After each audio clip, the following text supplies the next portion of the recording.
You're watching The Ready Writer, a show where I get to speak to writers of all different genres, mediums, and experiences. The Ready Writer. Are you ready?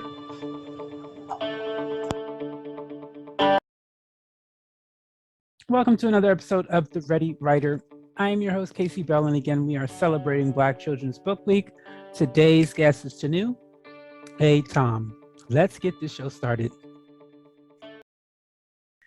Okay, so my first question for you, as you are an author, was that a childhood dream of yours, or did this idea of being an author come later in life? Wow, thank you for asking. That's a great question. I actually wanted to be a flight stewardess when I was a little girl.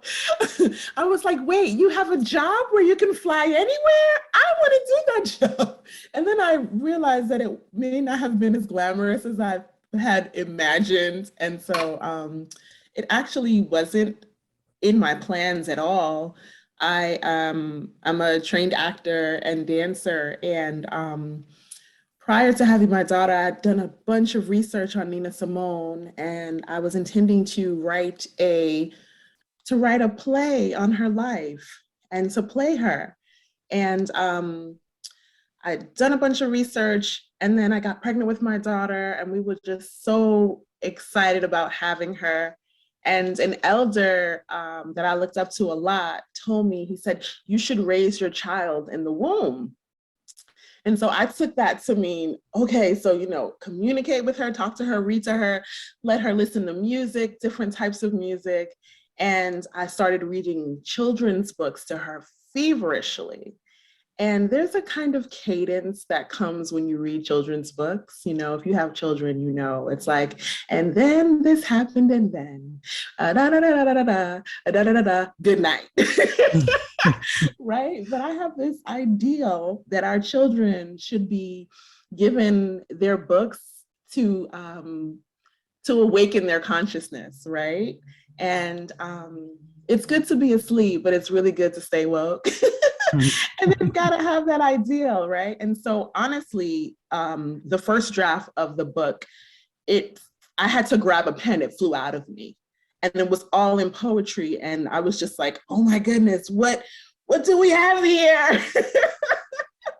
And then I waited some time, and then not on purpose, but just because of life, and it was never really my intention. It was kind of something that I just had. And then a really good friend of mine, he's like, Tanu, this is actually awesome. You should publish it. And I'm just like, yeah, okay, I don't know what that even really means, you know? And later on, my husband published a book, an amazing book, and it's called Treasures of Darkness. It's not a children's book.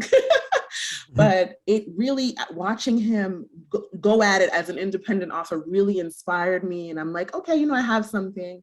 And then as Kismet would have it, COVID happened. I met an amazing illustrator. He'd just been let off from his job, from his regular employment. And we just went, like a page a week in terms of the illustrations. I I got somebody to do the layout on Fiverr. I was like, let me find the most African name I can find. I was like, somebody needs these United States coins. And so we got it laid out, and then I used my husband's publisher, and yeah, that's how that happened. That's how that happened. So I guess by the time you started, you basically already somewhat knew what to do because you saw the process of your husband, correct?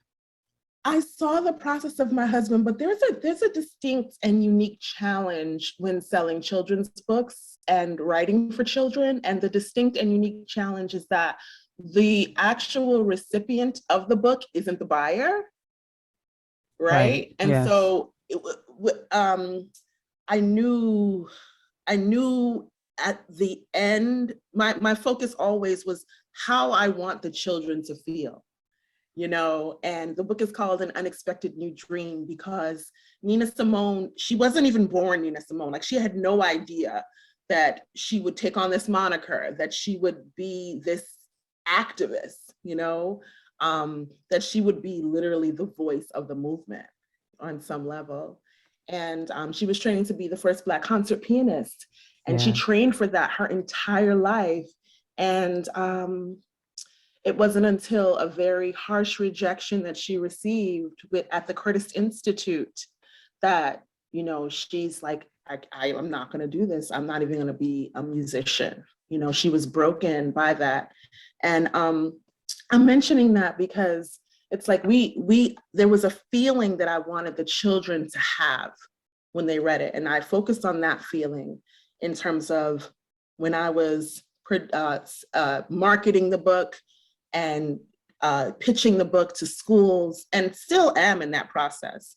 But I focus on the feeling that I want them to have, because that gives me the drive to communicate with the parents, to communicate with the principals and the educators and the workshop leaders about how important it is to have a dream crushed and be something completely better than you even thought like that you could possibly be. Like, she is Dr. Nina Simone, you know, and you think about that. She was born little Eunice Wayman in Tryon, North Carolina, you know? So yeah, it's an honor to even be able to write about her life and to share her story.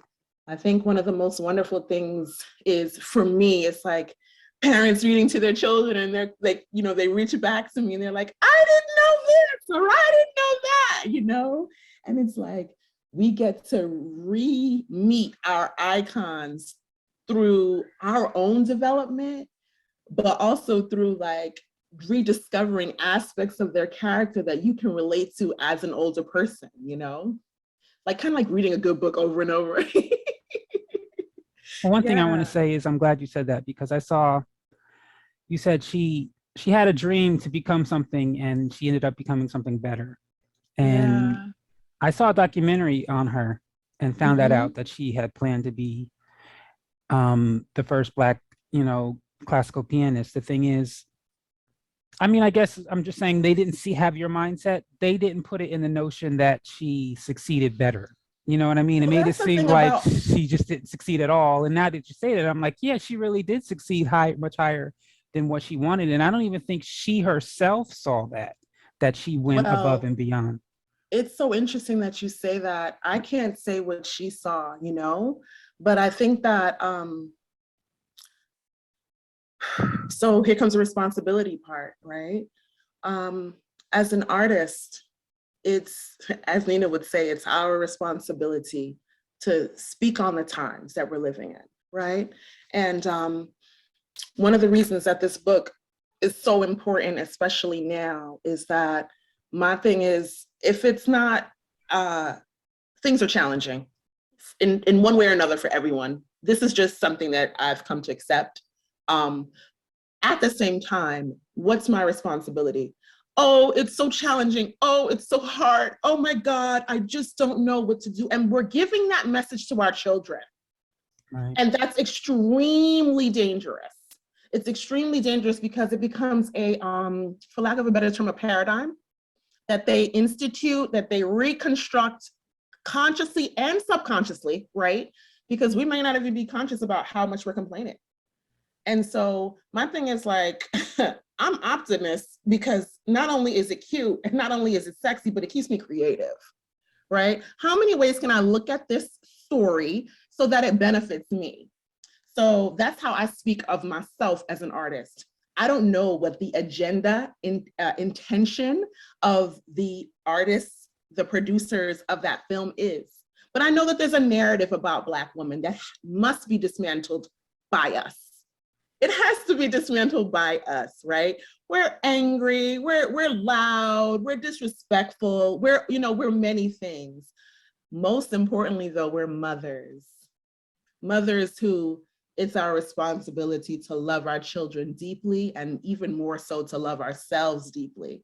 And so my message of the perspective that I've written this book, it, like I said, it didn't come from me. It was just like pew, pew, pew through me, right? And so I'm grateful to the Most High to be used in that way. At the same time, there's a responsibility, I think, that I'm grateful to uphold, to be able to share hope and to be able to look at a situation and say, this cup can be half empty or it can be half full. And yeah, everything around me seems challenging, and that's fine. But I choose, because it feels good and it's inspiring, to be half full, right? So there are aspects that I didn't write about in the book, quite personally, and maybe I should talk about it, maybe I shouldn't, but I will. I had a challenge with completing my play because I didn't like the mother that she was, you know? But that's my judgment. And my judgment of a phenomenal artist has no place in my art, right? And that's just my choice. And I have the right to make that choice as an artist, as a mother, as the protector of what I want more of in my life. And the last thing I'll say is that I think that when we examine and re-examine with fervor our relationship to power and our relationship to our narrative, we'll begin to see that most of the people that we deem winners are absolute optimists, because they know they're going to win, right? They know they're going to succeed. It's not like a doubt. But that takes practice. And the practice starts when the babies are little, mentally like impressionable. It's nighttime. Let's go to sleep with this unexpected new dream, right? So it's important. It's very important. I've seen, I think, 3 documentaries on Nina's life, and 2 of them were very dark. And there was one by a friend of mine named Jeff that was really brilliantly done. And so I'll get that information over to you because I'd love for you to see it. Thank you for that. Thank you.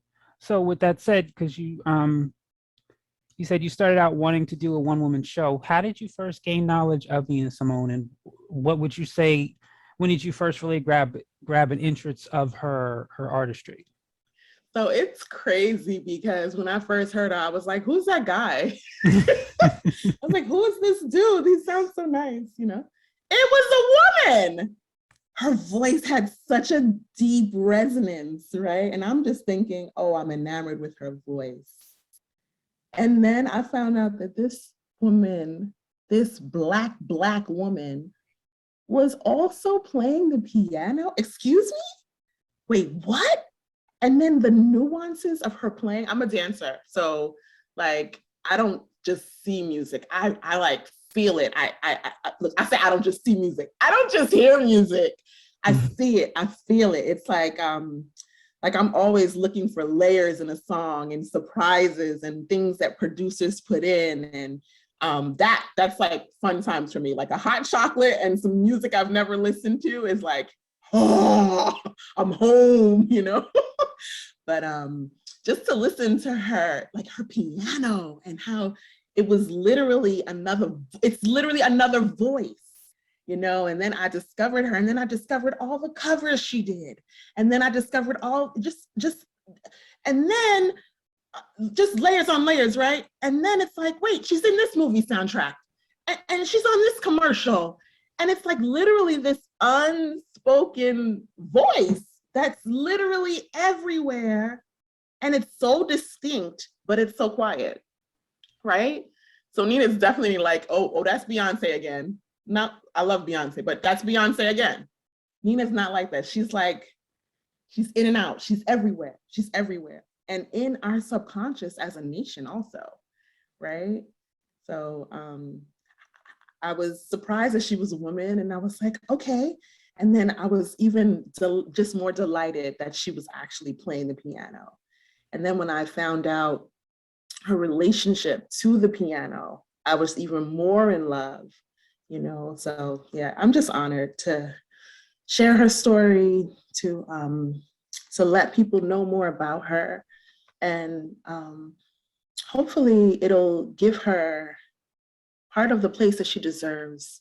Like, we need to be saying her name in our society, you know, because a lot of things that she speaks and spoke about are very relevant now, super relevant now. Well, she's always been relevant.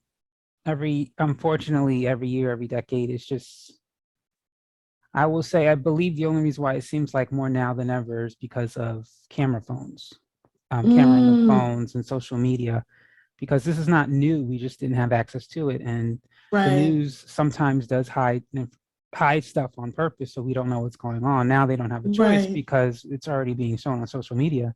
So, and I mean, if you think about all of the police officers who've shot, it's because someone had a camera phone. You know, that's how we only found out.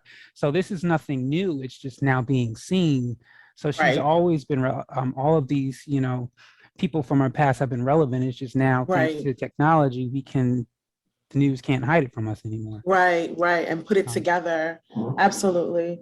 I think that it's an interesting time. I was reading somewhere, I don't exactly remember where, but there's like studies done about the trauma that people have who are recording these terrible instances, and it's something that we kind of don't think about immediately when we think about what is the actual subject, right? So we'll see a subject of something terrible happening. And then in the research that I was reading, the people who are recording actually feel a great deal of guilt for not interrupt, even though they could be in grave danger for not interrupting. So I just think that with technology, there are positives, definite positives, but also even more ways that we can, find spaces within our hearts to take care of one another. In terms of that, I kind of shy away from clicking on those kinds of things, only because it's very devastating that in 2022 we're still dealing with the traverses of racism. And I'd like to add that in the back of the book does deal with the topic of racism, but it presents it in a way that is true yet gentle, right? And I made sure I have a degree in African-centered education and performing arts. That's my BS. And I made sure to put a full definition of racism, right? And so part of the issue and the controversy about teaching racism in schools is that people really think still that racism is about me not liking you or me having something against you. Racism is interpersonal, but it's also systemic. It's also institutional. It's all of these things. And it's also about being aware of being protected from and being aware of being made vulnerable to because of an opinion of prejudice, because of a system that has benefited one group of people over another. And so when we break it down like that, it helps it to be easier to spot. It helps there to be a lack of shame inside of, where do I fit in with this? It helps it to be a conversation that we can have with accountability, but also a deep care for our humanity. Yes, yes. So kind of breaking away, changing the subject just a little bit.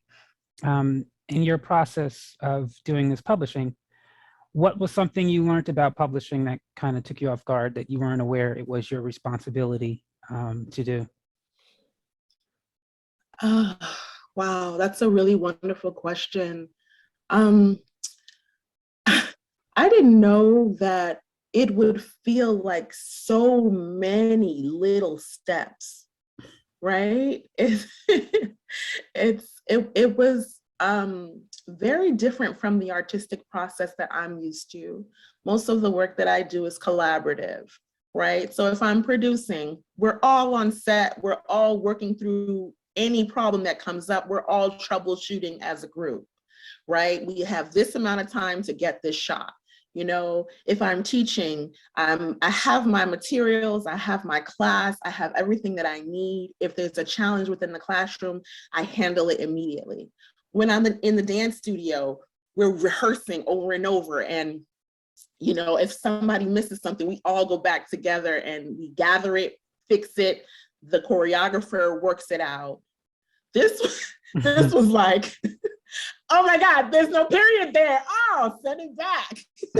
And then, okay, maybe wait a day and a half, or wait for 6 more hours until it's sent back to me. It was so many small steps, right?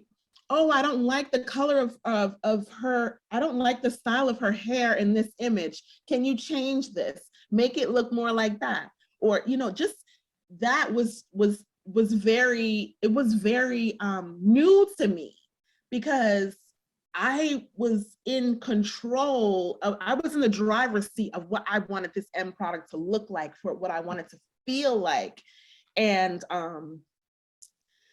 it was at least 1,009 things, just little things that had nothing to do with the creation of the book, but everything to do with the actual product, and so I wasn't surprised, but just going through it was definitely different. I was like, oh, I'm the one that has to make the decision.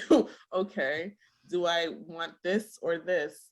I just was in a realm of thought that I'd never been in before, and so it was scary, but exciting. It's like that little feeling in between, like terrified and like, but yeah, I rolled with it, and I'm grateful that I did. Very grateful that I did. Awesome. So you mentioned earlier that your audience doesn't buy the book, their parents do, or guardians. What would you say to future buyers of this book, why it would be beneficial for them to get this book for their children? Oh, wow. There's a few juxtapositions of her life to our lives now. And she was born during the Great Depression, and we're during this coronavirus pandemic, right? And so that's one similarity. I think that in reading the book to children, it helps them to get a context, a particular context. Like, this is not the first time that something strange and magnanimous has happened. And look, this is how we dealt with it, right? So that's one aspect of it. Another aspect of it is, I believe in my heart of hearts that all people are creative. All people use creative problem solving to put output in the world. And that's literally an artist, right? And so we're born artists, we're born creative. It's about the tools that we're given to express that creativity, and also the way that the people around us elevate that creativity, right? And so are they being given certain tools? Reading is a phenomenal tool, right? And so you're reading this biographical story about this real woman who had a real challenge that a lot of people even now are still having. We are still having this issue of racism, this issue of just not knowing when things even are racist, right? And so it's not just about racism, but it's about her determination as an artist. She was very disciplined. She practiced every day. She missed many hours of play, right? Her children are also not playing the way we played, right? And so, not to say that that's a good thing or a bad thing, but when there's a direct focused intent for our babies to be told and guided about someone who has become great, I think that it gives an opportunity for the parents to bond with their children in ways that they may not have bonded over Mary Had a Little Lamb or over Jack and Jill, right? Not to say that there's anything wrong with anyone else's cultural stories, but our cultural stories are literally what define us. They're literally the backbone of the way that we move through our lives. Lastly, my book is packed, jam-packed. Every single page is a new value, right? Every single page, and I've heard this from my readers in different places around the world. Every single page is a new value.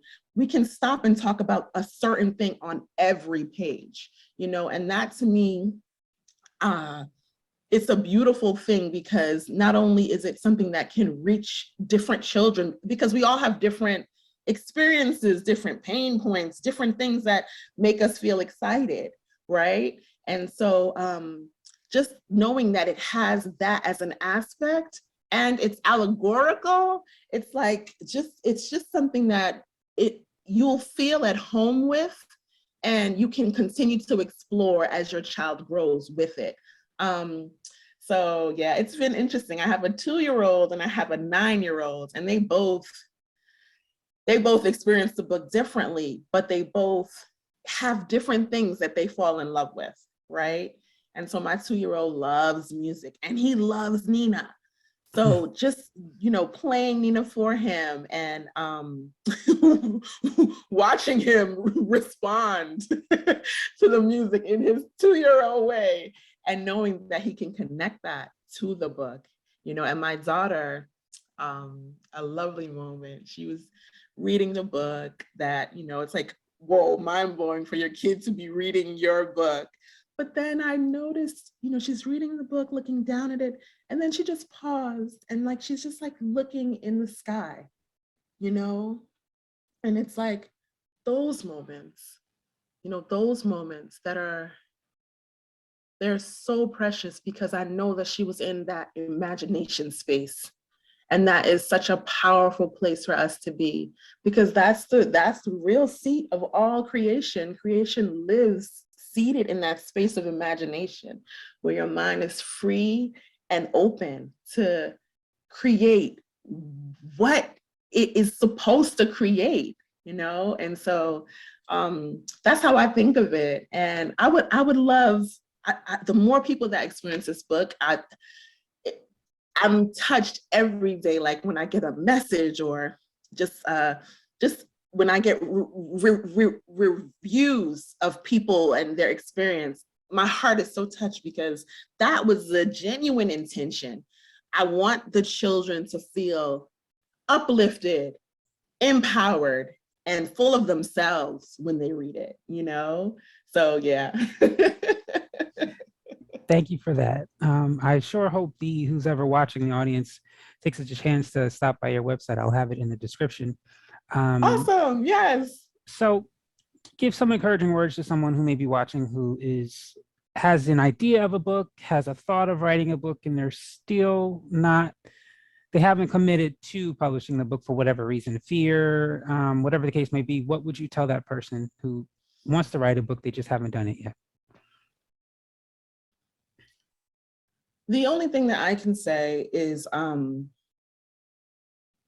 we're all individuals. Everyone's got a reason not to, right? We have so many reasons not to, but the benefit and the way that you will pivot your own imagination of your life, you couldn't even imagine how you feel once you've completed a task like this. It's a feeling of deep humility, but also, you looking and like, yo, that was worth it, right? Because the thing about reading is that we don't know who we're gonna touch. You don't know who you're gonna touch. You don't know whose life you're gonna change. And so I like to think of it as if the universe is this like huge tapestry, right? And I've got my needle and my thread. My job is to sew my needle and my thread in the tapestry of the universe. If I don't do it, nobody else can. And so if we take ourselves we need to take ourselves seriously, and we need to value the ideas that are creatively instilled in ourselves enough to birth them into the world. That's not to say that birthing doesn't hurt. There's a point when you're giving birth called the ring of fire, and it literally burns, right? And so just knowing that, but also knowing that once you're holding that baby in your arms, there's no feeling like it. There's no feeling like it because it also gives birth to so many other things. It gives birth to so many other, like we're healing one another. We're moving through, if we're doing this right, we're healing one another. So my thing is, don't play. We need you. We need you. You in your head being selfish. Oh, I wonder if I should really commit to do it. Why are you not doing it? My question is, why wouldn't you do it? Why wouldn't you share your life? Why wouldn't you share your soul? Why wouldn't you share yourself? Why wouldn't you share your gifts? Right? Because is it really a gift if only you were enjoying it inside your head over and over thinking, oh, but I doubt myself because of some other thing that happened that don't even really matter now. Don't nobody care about your crap. We care about what's true, and what's true is the gift. You know, it's a gift. It's a gift to share ourselves. And it's hard. It's not easy. I cannot tell you, oh, this is fun, not knowing, you know, who's going to order the book. And is it, you know, this is the point I'm at now. Are people going to order it today? You know, because I generally get orders daily, right? But, you know, Christmas Eve, nobody ordered, or, you know, just these little things that happen that we don't understand. We don't understand really how the market works, but I know I'm doing my job. I did my work. I sold my needle. That feeling is like, woo, all right, God, you know that I did. Okay, I'm doing my best. You want me to be helped? God help me. Right? And so just working in tandem, truly with yourself, you know, truly with believing in the best part of yourself. And I'll say this, hear my voice, pick up the book. You'll feel inspired by just looking at it because you have seen this interview and it'll help you remember who you are. We have to do that for one another, and we have to allow ourselves to be touched. You know, it's fine to be impressed upon, but we have to allow ourselves to impress the people that are around us, and also to serve, you know, that work. It's not easy. I'd be tired. You know, there's times you just don't want to, but it's just like walking, right? One step in front of the other. Okay, wait, hold on. I'm gonna pause. I'm gonna take a slow step today, right? So yeah, that's the long of it. The short of it is stop playing, do it. Just do it. Stop playing, just do it. Thank you for that. Stop playing. Well, thank you so much for coming on the show. Just the last thing I ask for you to do is say something to the child who may be picking up your book and reading it. Okay, hi. I hope you like my book, and I hope you think about the words that it says. And this is what I want.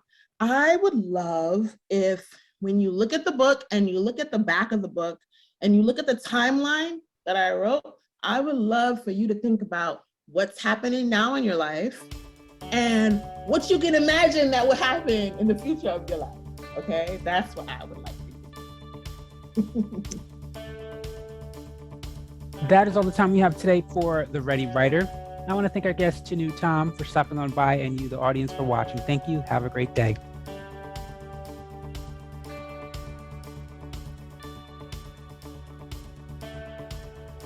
Hey, it's Casey Bell, host of Ready Writer of CSB Television, and we will be celebrating the International Black Children's Book Week, which is February 27th through March 5th, 2022. Ready Writer podcast will be interviewing authors of Black children's books during that week. We hope you join us in this event. For more information on this event and other live as well as virtual events all over the world, go to blackbabybooks.com for more information.